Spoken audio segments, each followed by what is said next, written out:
Analyses.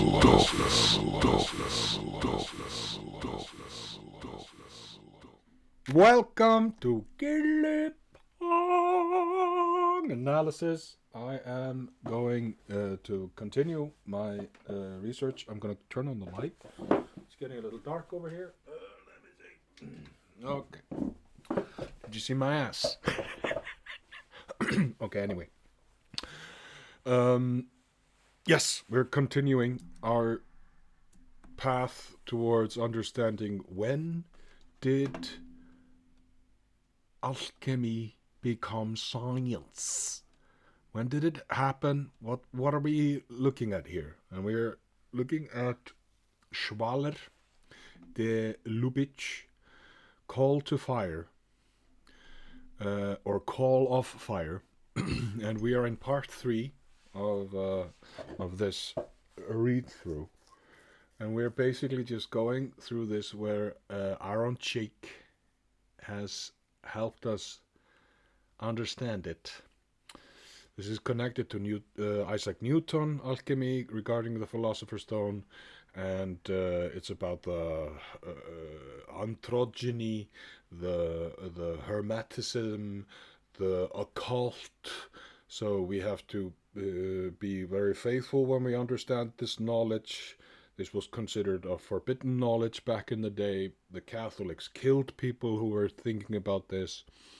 So we have to understand our enemy and know thy enemy. And this is kind of like people pretending to believe in God, and the venture of being a scientist led them down a path where they lost kind of connection to what is going on here.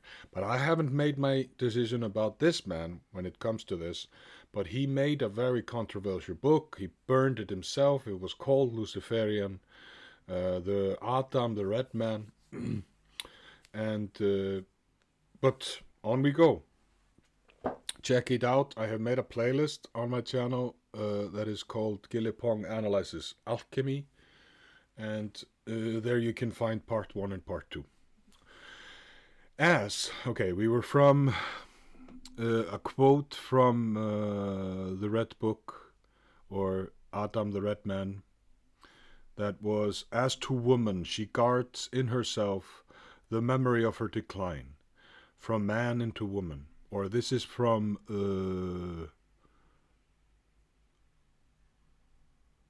the Gospel according to Philip. Yeah,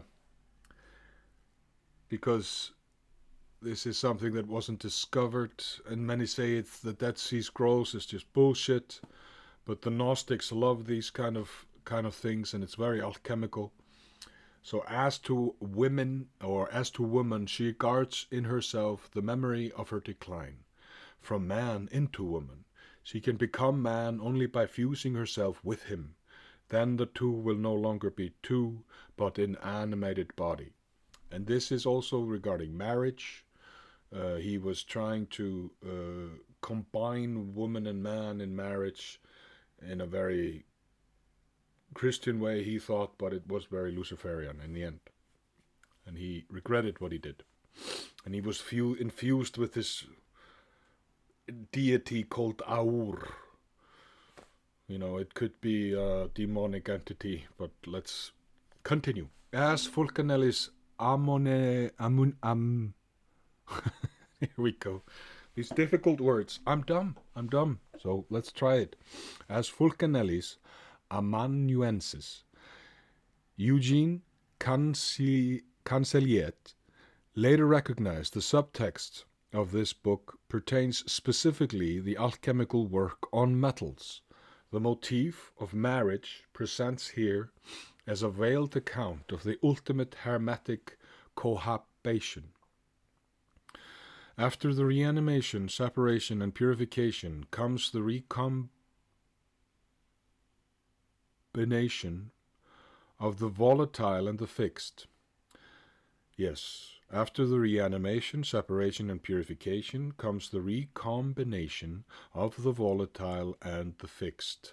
Volatile, the acidic, the fixed being the light. The intensifying reanimation of the body, although there are specific references to material processes, it is also important to recognize that the symbolism employed here was ultimately polyvalent. Because Schwaller's alchemy was distinctly, but not solely, metallurgical, and because the alchemical process was conceived integrally and applied to all phenomena. It is no coincidence that this most intriguing of texts coincided not only with Schwaller's attempt with champagne to marry the volatile spirit of metals to a body of molten glass, but also with René Schwaller's actual marriage to Isha. That this was an alchemically conceived marriage is not only borne out by its coincidence with the published texts of Adam. The text was completed in August 1926, and the Lubicz were married at Suhalia in 1927. It was during this general period that Schwaller's wife appears to have taken the mystical name Isha, a form of the name Eve, thus conforming to the mythological topos of Adam l'Homme Rouge, or Adam the Red Man, and its alchemy of mystical eroticism. Henceforth, Jean Germain Lamy would be known as Isha Schwaller de Lubicz afterwards. This whole thing. So you see, there's some subtext here, some demonic stuff going on. At Suhalia, many matters central to Schwaller's mature work would manifest for the first time, to include the intensification of his collaboration with Champagne on the stained glass Aouvre. By the turn of the 1930s, however, the financial support for the enterprise of Suhalia drew to a close. Had it lasted longer, Schwaller's Station Scientifique de Suhalia may well have taken on a prominence similar to that of Steiner's Goetheanum. But that is to May. Isha's inheritance from her former husband allowed them to secure a villa in the south of France at Plan de Grasse, which Isha dubbed Mas du Cognac. It was here, in 1931-1932, that the stained glass was finally accomplished with the assistance of Champagne, shortly before the latter's death. Schwaller's library and laboratory, which were preserved at Mas du Cognac for some years after René and Isha's death, contained all the resources of a practicing alchemist. His library contained not only alchemical texts, but also serious scientific source works. His laboratory contained numerous mineralogical, metallic, and chemical specimens, as well as ovens, furnaces, crucibles, mortars, and pestles of various sizes, a large assortment of glassware, and scores of alchemical medicines prepared during Suhalia's period, or during the Suhalia period. The laboratory was also notably equipped with a spectrometer in order to study the spectral lines given forth from metals, attesting to the fact that the color phenomenon continued to be crucial to his alchemical work. Glass stained in its mass with the volatile spirit of metals. So we're talking about this kind of stuff. North rose window of the Cathedral Notre Dame de Paris. The stained glass of the oldest Gothic cathedrals was believed by the alchemists of the Parisian alchemical revival to have been colored using esoteric methods lost to the modern world. Between 1913 and 1932, Schwaller and Champagne worked exclusively on achieving these mysterious blues and reds. Their efforts pivoted firstly on the animation and isolation of the volatile spirit of metals, and secondly on marrying this sulphuric luster to a body of molten glass. See how magnificent this is. And it's so deep too. So appealing. The light coming through this molten glass. Bashing himself in ideas that had been with him since Matisse, and inspired by a mysterious manuscript that Champagne allegedly found in a volume of Newton's alchemical writings, and which Schwaller claimed was influenced by Goethe's Farbenlehre, de Lubicz developed an intriguing color theory as a symbolic key to the work on stained glass. For Schwaller and Goethe, color is essentially a neutralization reaction between an acid, light, and a base, darkness, forming a salt, the color phenomenon.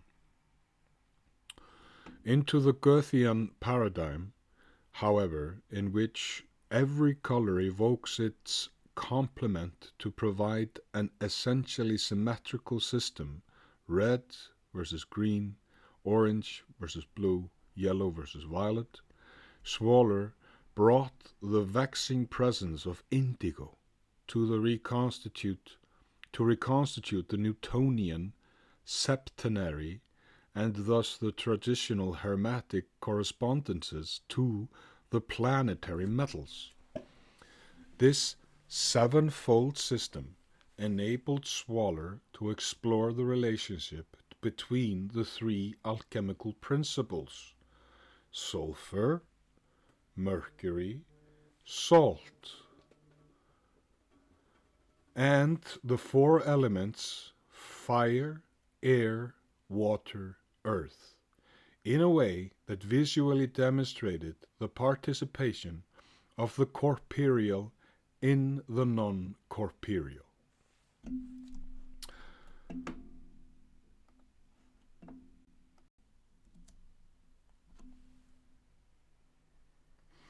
Inverting traditional color-mixing theories, Schwaller not only identified composed colors, orange, green, violet, as the three primaries, sulfur, mercury, salt, he defined the pure colors, red, yellow, blue, as the secondaries.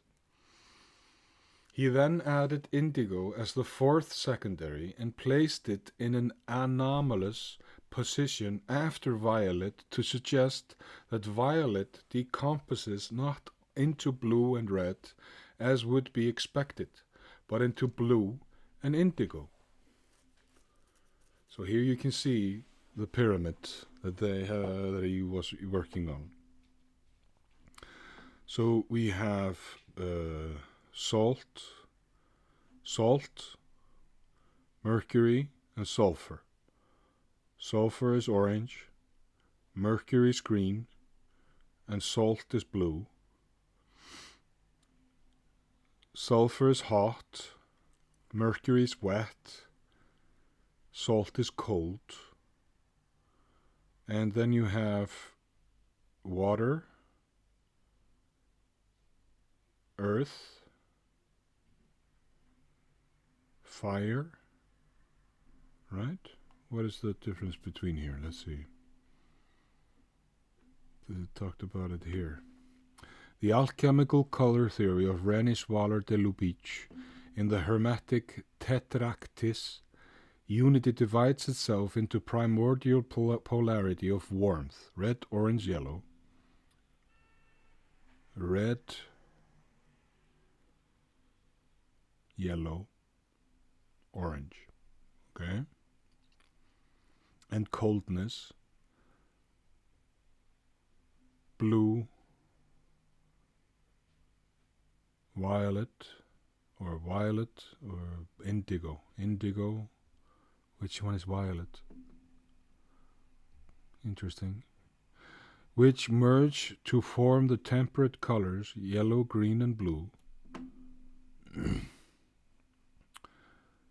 Yellow, green, and blue.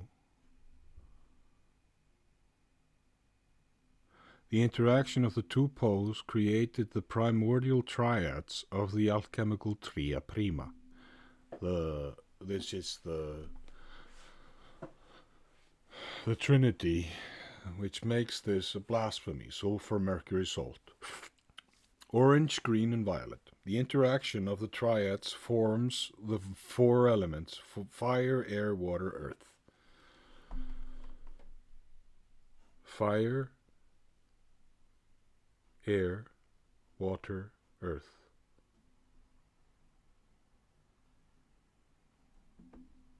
Fire is red, air is yellow, water is blue, and earth is indigo. This must be indigo. Anyway, so sulfur, mercury, and salt. Sulfur, orange, red, and yellow. That is hot. Mercury is green, yellow, and wet. Water, so water, air, fire, air, and then water, earth, and that is salt. The alchemical triad, sulfur, mercury, salt, each triad is headed by a principal composed color that is the synthesis of the two non-composed elemental colors: sulfur, red, orange, yellow, mercury, yellow, green, blue, and salt, blue, violet, indigo. The first two triads are in sense perfect. The principal color is in fact the proper mean term between the elemental colors red, yellow equals orange, yellow plus blue equals green. But the third triad presents an anomaly. It should be blue plus red equals violet. The red that should be there, the impulse that is equivalent to the culminating note of the octave, is not there. Indigo is, though indigo is. So Aaron Check made this diagram for us here. So salt, this is the alchemical symbol for salt. Fire of the earth, water. Indigo's secret fire, the fire that must be joined to water in the alchemical opus, is to be found not in ordinary fire under sulfur, but in the fire of the earth under the aegis of salt. This mysterious luster, this call of fire, is the arcanum that links the end of the spectrum to its beginning. So hence call of fire. Schwaller's whole point with this anomaly centers on his insistence that indigo is not a simple melange of blue and violet, as would be expected from its ordinary positions in the spectrum. Indigo is indigo. It has a sombre luminosity unlike any blue. The red fire sought at the end of the color octave is actually hidden inside indigo, inside the element earth. This fire of the earth is no less than the secret fire that the alchemists constantly sought, the fire that they strove to unite with water in the great coincidentia oppositorum. Coincidentia oppositorum. In the metallurgical work, this fire indicates the luster of the metal, which they likened to a sulfuric seed. Here you hear this word seed again. Seed that the creator can only create. The fiery metallic seed had to be first dissolved and animated by placing it in a mineral womb. This awakened the metallic spirit. Thus, awakened the metallic spirit was then isolated and finally married to the purified mercurial body of the metal, to create the alliance of fire and water. Just as sulfur coagulates mercury to form a crystalline salt, cinnabar, So does the seed of metals coagulate the unformed mercurial matter into a specified metallic entity. Depending on whether the metallic spirit was masculine or feminine, this would result in an alchemically pure silver or gold. In the stained glass auvre, however, the alchemist sought to capture the volatile spirit of the metal not in a purified metallic body, but in the body of molten glass. To this it imparted the sombre blues and ruby reds of the famous Gothic cathedrals. The operative details of the Auvre appear to hinge on the process closely related to ruby gold glass, an extremely refined technique dating as far back as Roman times, but known since the 17th century as purple of Cassius. Ruby gold glass is now understood as a form of colloidal gold, a solution of gold nanoparticles dispersed in solid medium. As Hereward Tilton points out in his lucid study of the alchemy of ruby glass, colloidal gold was the tightly guarded trade secret in alchemy, and its production was intimately linked to the alchemical method of dissolving gold using royal water, aqua regia, or Koningswasser, a mixture of nitric and hydrochloric acids able to dissolve the royal metals. The chloroauric acid solution that resulted from the dissolution of gold in aqua regia could be reduced with the aid of tin, creating a distinct purple color in the process. Precipitation of the solution into a red crystalline gold salt was obtained through a reaction between gold chloride and tin chloride, creating a powerful powdered pigment or tincture. Compare the Greek serion, powdered elixir, whence Arabic al-iksir. Alchemically speaking, this process renders the metal open, and it was this awakened and enlivened gold in the form of precipitated gold salts, alchemically dissolved and vivified through the aqua regia, that corresponded to the spirit or fixed sulfur of the metal. When added to glass in its molten state, the red-purple gold powder permeated the mass with nanoparticles of gold, creating a colloidal solution. When the glass was cooled and reheated, the nanoparticle gold was activated, thus transfiguring the glass into a brilliant ruby-red hue. In connection to purple of Cassius, there is a revealing scene in the Van de Broek's memoir in which Schwaller, in an unusual exuberant gesture, takes his reluctant disciple to his laboratory at Plan de Grace to show him real gold. This, Schwaller specifies, is not the dead body in the coin, but live gold, the metal, as it is in the mine, red in the mass and softer than graphite. It appeared quite golden when spread thinly on the finger. The presence of a powdered living red gold in Schwaller's laboratory is thus a key indication that a tincture derived from, or at least similar to, purple of Cassius is integral to the glass Auvre that he completed at Plan de Grace with Jean-Julien Champagne. And on we go, but we are going to take this one down to minimize the length of the videos. But here we are looking at these alchemical experiments and understanding them. Thank you so much for watching. Have the most beautiful present moment, and it's time to shine, so let's glow!